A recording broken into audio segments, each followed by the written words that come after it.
Very effective at that. Let's go to Democratic strategist Jessica Tarlov, Real Clear Politics, A.B. Stoddard, and Republican strategist Evan Siegfried. A.B., to you first, and this reaching out, that is, to get young people going for you. It would seem counterintuitive for an old guy to do that, but then we learned from Bernie Sanders it was very effective. So what do you think? Well, I think no matter that Joe Biden is a separate candidate than anyone else in the field, of course, he can get in on his own time, and he has an entirely different strength than any of the other candidates.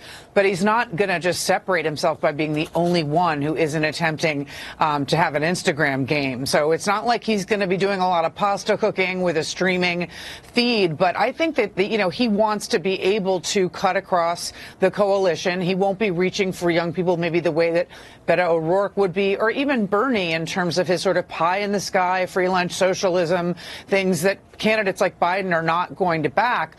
But he could have fun with videos and memes and try to sort of be, a good time guy without pretending that he's really Mr. Twitter. All right, there can be, some savvy with that, Jessica, but I'm wondering, the base of the party, whatever you want to call it these days, they have great respect for the former vice president, but they also face a very crowded field of their own. We just mentioned, maybe just did Beto O'Rourke, a young guy, if he enters this race.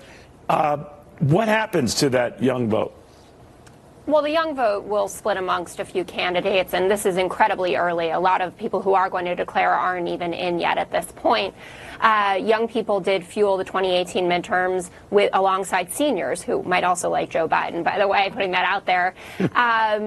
But the young people are going to split amongst who they like, what proposals they're interested in. But I think this is an incredibly smart thing for Joe Biden to do. One of the companies that he's meeting with, Now This News, which was basically responsible for Beto O'Rourke's viral effect across the nation when they televised his defense of football players kneeling during the national anthem at games, that company reaches 70% of millennials across the nation right now. And there are other candidates going to meet with them as well, including Bernie Sanders, who, as we all can assume, didn't wake up one day and know how to wield social media control at the level that he did in 2016. He had a lot of advisors and probably had a lot of meetings with people to build that social media strategy. So the young will disperse, but it's very smart of Joe Biden to be doing this. So, Evan, what I just don't understand right now is, I guess, who you meet with the social media execs. Are they acting as advisors, which might concern me a little bit here, or are they just sort of saying, this is how it works with our medium, this is how you connect? What are they doing?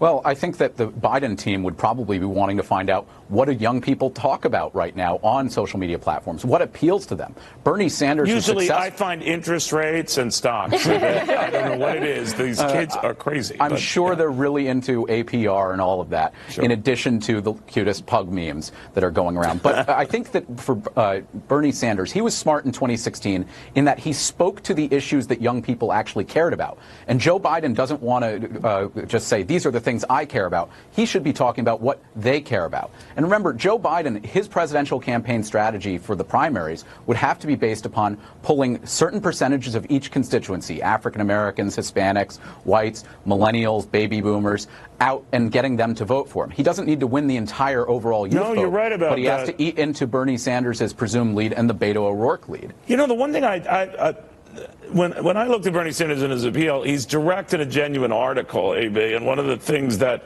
I don't think this is pegged to any age. People respect someone who has been either consistent, is his own man or woman, and a long history of being just that. I mean, he was hip into all this stuff before it became hip on all of this stuff. So I'm wondering if we overthink this, and if you need a social media person to tell you how to connect with Jessica, then something's wrong.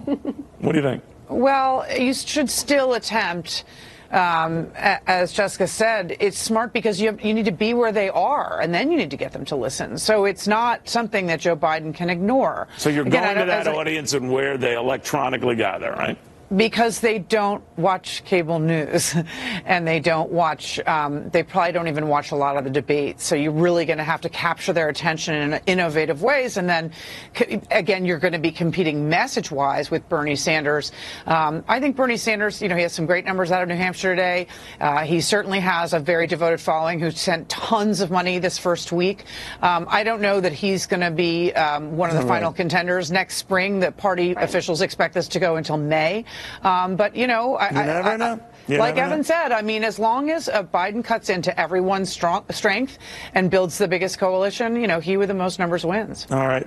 Jessica, just please tell me that no young person watches cable news. That's not true, is it? A couple of my friends tune in to make sure that I'm all right on a daily basis. So That's good enough. You've That's got good them. enough. I'd say I'm deeply hurt, AB. All right, guys, I want to thank you all very, very much. Meanwhile, Thanks, we're Neil. focusing on Venezuela.